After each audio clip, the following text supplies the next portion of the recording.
Ahoy there folks, I'm Captain Benzie and welcome back to another developer Q&A video for Eve Echoes.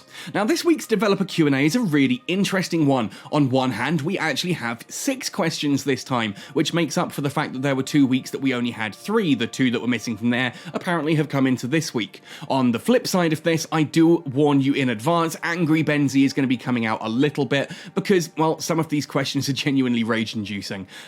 There's some interesting points to discuss about, so there's a lot to talk about. I'm pretty much gonna just jump in. So I will put a timestamp on screen now that you can skip ahead of the usual messaging and just jump straight into the meat of things.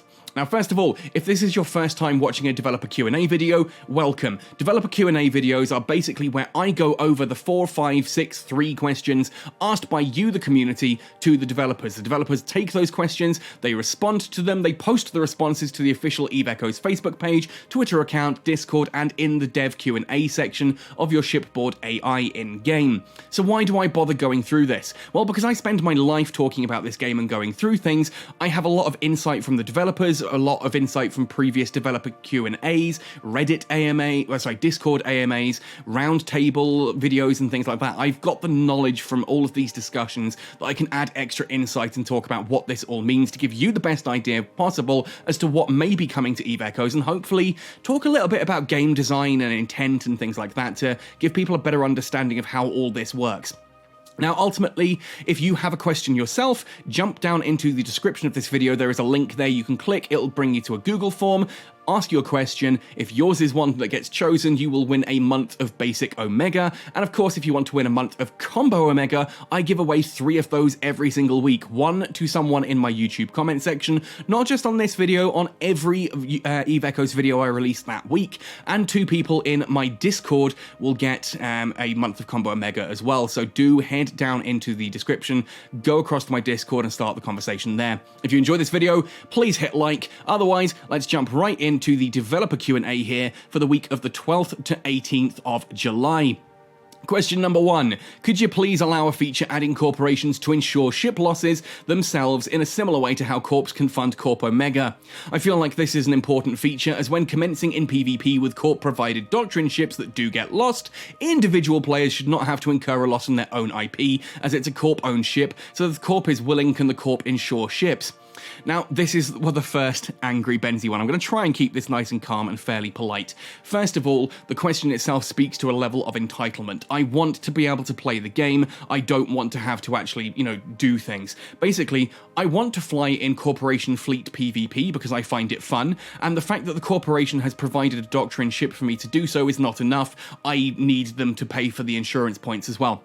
Now, again, maybe I'm being unfair here. Genuinely, maybe I'm being uncharitable, but that to me speaks of a little bit of entitlement. You've been given a ship, you've been invited to a fleet to have fun. If you're then turning around going, oh, well, I have to pay insurance points, are you one of the few that are not sitting on millions of insurance points? Because, yeah, crikey. Anyway, so beyond that, the second part of this is most alliances, at least most of the ones I know about, if they are willing to give you a doctrine ship, and if you lose it genuinely in a call to arms, in fleet action with your corporation and alliance, they will replace it, because that really helps the industrialists in your alliance.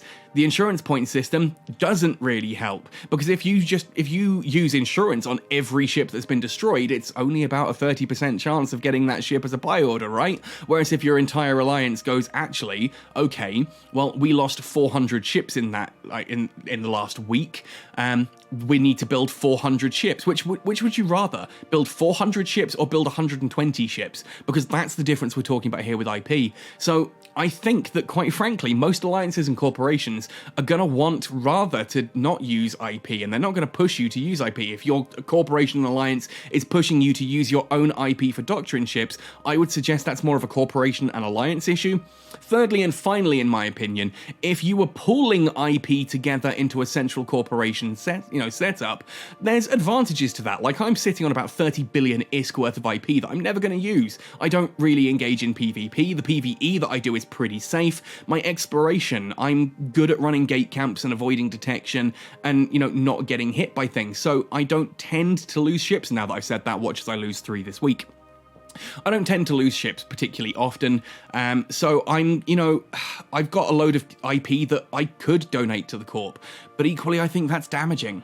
I think ultimately flooding the market with IP that I wouldn't use, but now other people can use, hurts industry more. And I know I always go on that insurance is not the problem. I'm not saying it's not a problem. I'm saying it's not the problem. The line I always use on this, and I'm not going to go into a usual Benzie rant on this particular one, is that if you fix insurance, in inverted commas, if you fix insurance, then industry still has the problems. There's still no consumption. There's not enough consumption going on. You've still got people who are never going to lose a ship ever, and you still don't have ore sinks, you still don't have mineral sinks, still don't have any of these other things, you don't have the ability to trade freely. If you fix insurance, industry is still broken. But if you fix industry, if you look at the problems with industry as a whole and fix those one by one, insurance pretty much fixes itself.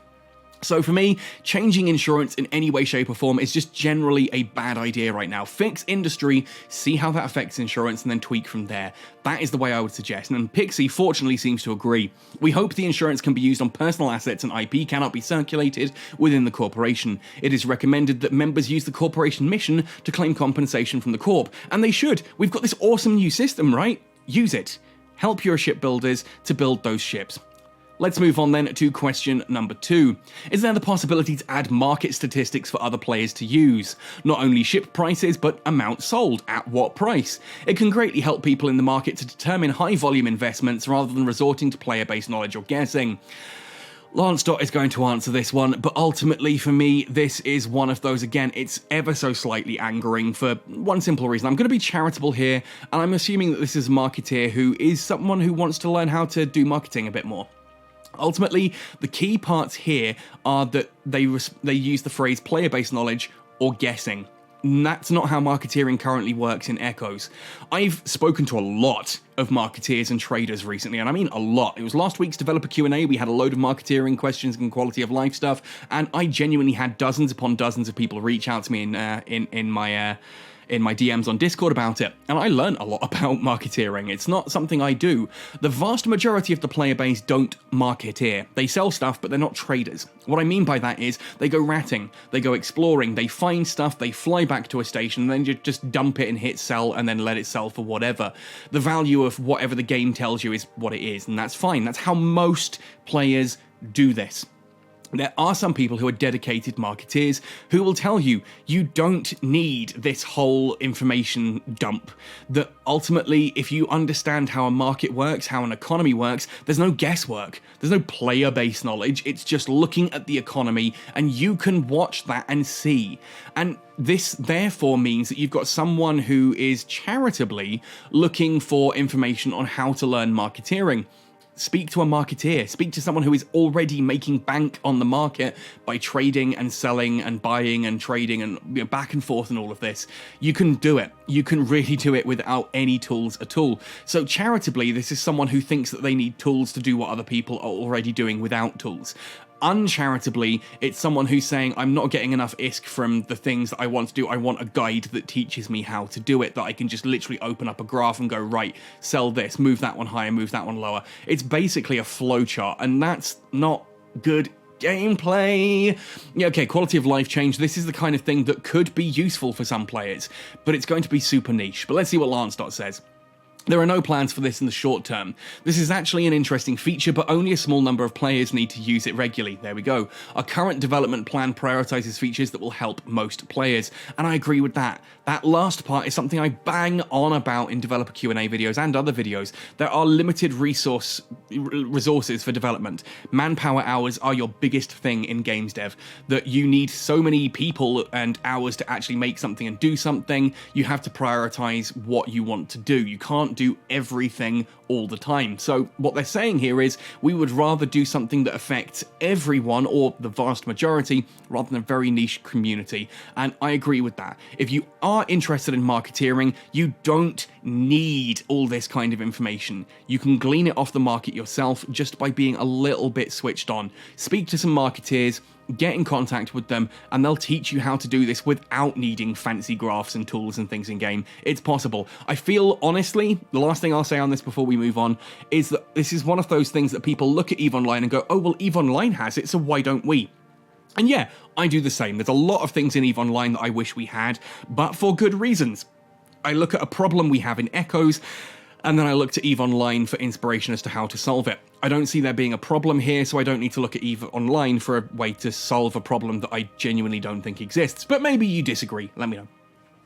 Question number 3. Are there any plans to add exploration missions to Concord Pass soon? It's tedious for pilots who are dedicated to exploring since they need to mine or ratting to increase the pass.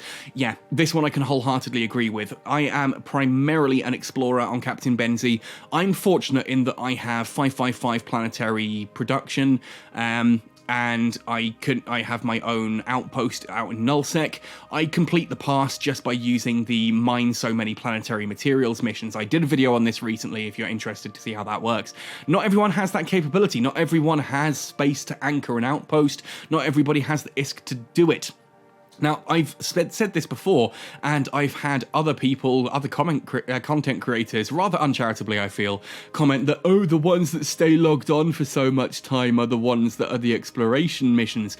Oh, would you screw off with that? That's just such a bad cop-out of, like, you know, lol, I don't care about exploration, why does anyone else?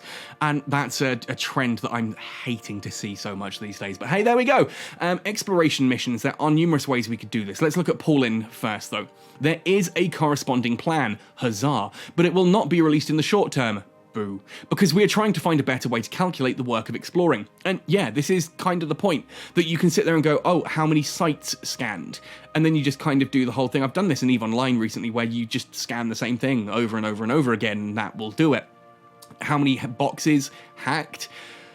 I have 555 in hacking, I'm running an Astero with fully tricked out meta level 8 analyzers, and I still occasionally fail a level 1 box. So yeah, I guess there's that.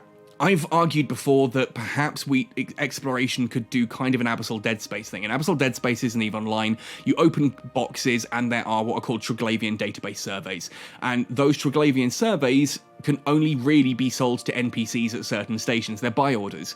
So they're what set how much you've really earned in Abyssal Dead Spaces. You just collect these things and then sell them back to the game. It's kind of like bounties, but with an extra step. And I've said, why not add something like this to exploration? Every time you hack into a container, there are X amounts of a particular thing that is exclusive to exploration, and it just does something, you know, you fly and you sell it to NPCs. That's the way I would personally do this. But you could add fun ones that aren't necessarily 100% exploration. How many systems you've jumped. Every time you jump a Stargate, it increases.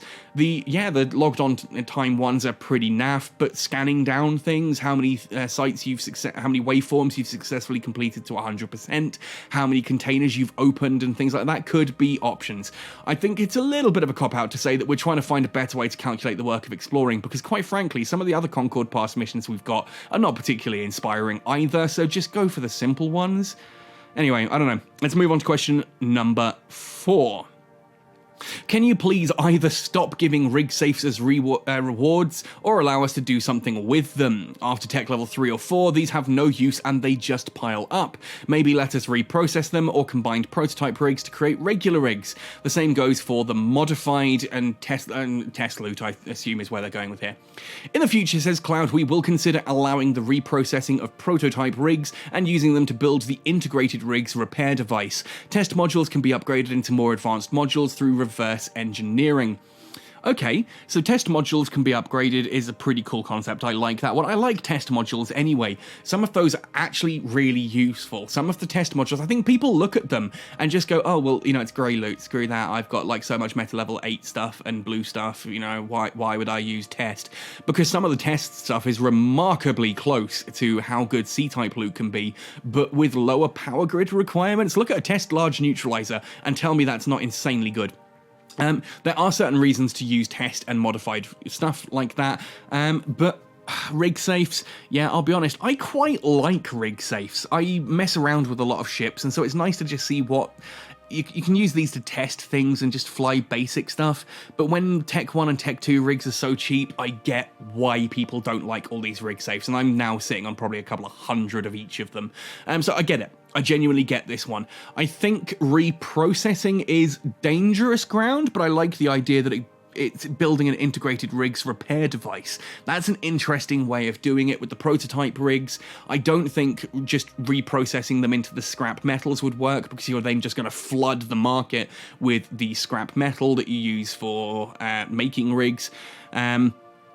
Which, I don't know, I suppose demand has just gone up with the Tech 4 rigs, but I don't know. I think reprocessing is probably, it's a little bit risky, but it's probably the best way of doing it, and then having that hook into a system somehow. Not much to say on this one. I think, yeah, something needs to be done with those prototype rigs, just because we now have so many of them. I don't think getting rid of them is the right idea, though, because for a new player, those prototype rigs are genuinely really useful. But hey, let's move on then to question number 5. Are there any plans to allow mining drones to be buffed by the mining foreman burst module? Oh my goodness. As with the incoming of more and more raw calls, the Orca is becoming a redundant and useless ship and cannot compete with even a Covetor 2? What? Oh, I was literally talking to Otto Mechanic this morning, who was showing me how much his Orca can harvest compared to how much a Covetor 2 can harvest. And the Orca is more. The Orca is more before it even, you factor into account the fact that it does help other ships. And that's the point of the Orca. It is not necessarily meant to outmine the Covetor 2. We argued about this before the darn thing launched. The Orca was supposed to be a support ship, but it's now a support ship that does outclass the Covetor 2. If you have a situation where you've got a Orca mining alone and a Covetor 2 mining alone, the Orca will probably do better. The reason the Covetor 2s are doing better than the Orca is because they're supposed to when the Orca buffs them. That's literally the Orca's job. That's like saying, I can't even think of a good example without sounding like an idiot, because that's what the Orca is supposed to do. The Orca is a support ship. It is a command ship. That's why its skills are industrial command ship, It's not supposed to be the big bad boy miner. You put an Orca in a group of Covetor 2s and the harvesting for the whole fleet skyrockets. And yeah, there are becoming more and more Rorquals, but not everyone wants to pilot a Rorqual. Not everyone has that amount of ISK. Not everyone's in nullsec. The Orca has a purpose, and if you're finding that what you want the Orca to do is actually what the Rorqual does, don't change the Orca to be a mini Rorqual. That just reduces the entire point. The point is that the Rorqual does one thing very, very, very well. The Orca does another thing very, very, very well. And if you have Rorquals and Orcas in the same fleet, you're stacking with diminishing returns. That's when you should, as an Orca pilot, go, okay, well, there is a Rorqual in our fleet today. I will bring the Covetor 2. Or there are loads of other Orca pilots. I will bring the Covetor 2.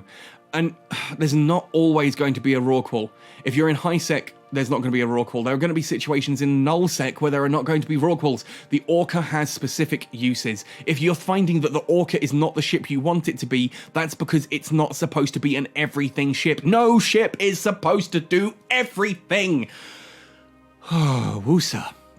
Simply put here, as Impixie says, there's no plan for this for the time being. The Orca is currently a non-capital mining command ship, so its mining capabilities will not be as strong. If you are solo, the Orca is better than the Covetor 2. If you have another Orca or a Rorqual, then the Covetor 2s are going to be better because they're getting the buffs. Your job is not to be the best miner in the fleet. Your job is to make everyone else a better miner. That's like, okay, the stupid analogy here.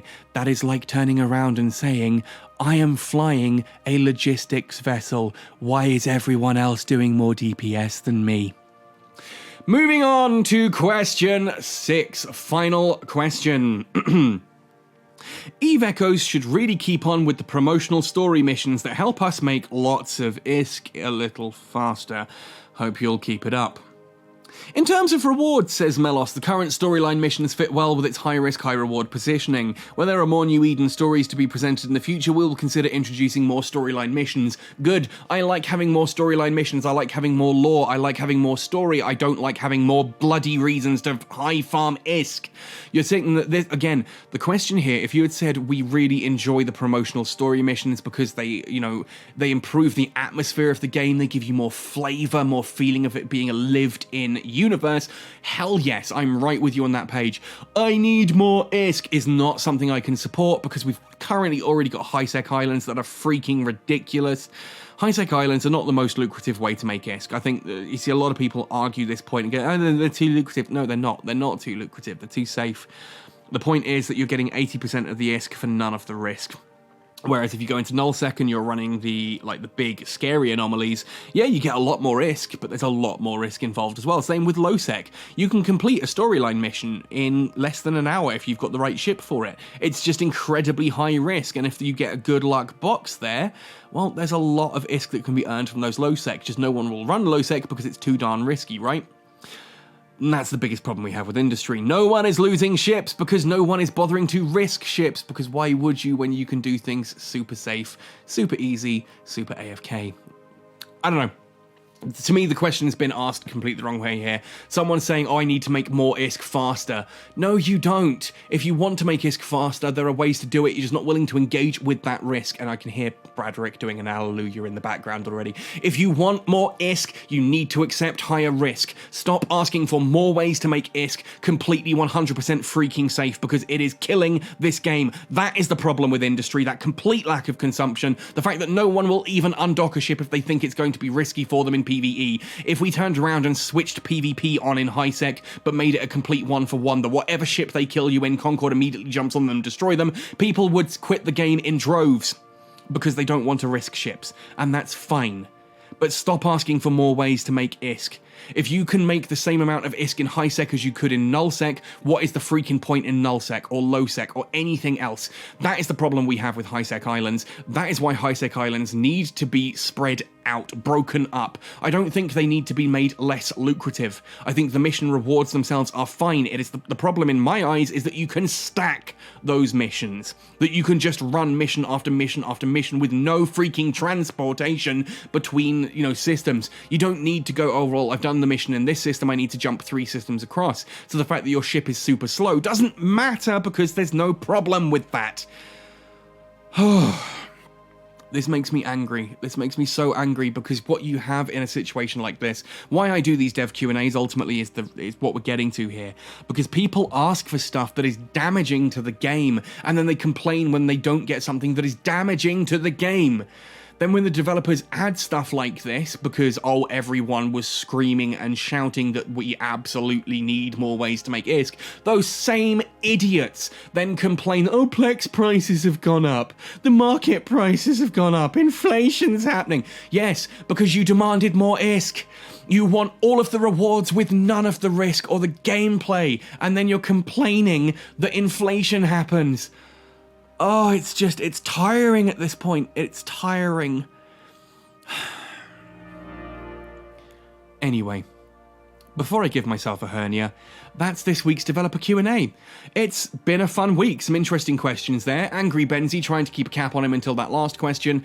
Just reason I put a pacifier for the thumbnail and image this week, by the way. Obviously, you may have seen the leaks that the Enforcer, which is the cruiser version of the pacifier, has a prototype version that's recently been added to the game files and snuck its way into the Caldari ship tree.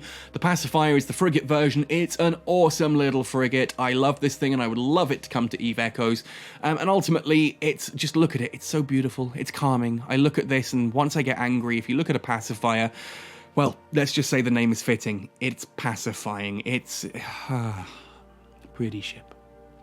Anyway, folks, thank you for watching the developer Q&A right the way through to the end on this one. I hope I've not been too rambly. I'd love to hear your thoughts and opinions in the comment section down below. Otherwise, thank you for watching right the way through to the end. Happy sailing, and see you in New Eden.